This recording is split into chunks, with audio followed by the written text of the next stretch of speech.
Dance കളിക്കുവാണ്. പിന്നെ ഡാൻസാ?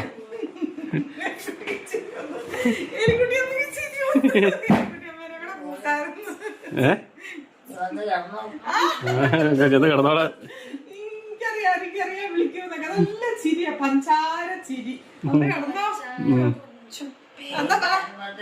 മതി ഇടയ്ക്ക് എണീക്കില്ല, ഇങ്ങോട്ട് ഇതിലേക്ക് നടക്കണ്ടല്ലോ. രാത്രി സമയമൊന്നും അറിയാൻ മേലാതെ എന്നപ്പം പറയും നേരം വെളുത്തന്നു എന്നോട്. ഇല്ലല്ലോ, ഞാൻ കിടക്കണില്ലല്ലോ, കിടക്കാൻ സമയമായില്ലല്ലോ.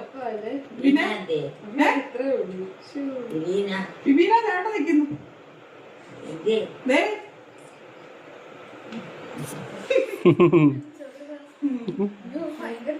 ബിബീനെ കൂടെ കിടത്തോണോന്ന്? ഇന്ന് ബിബീനെ കൂടെ കിടത്തുവാണോന്ന്?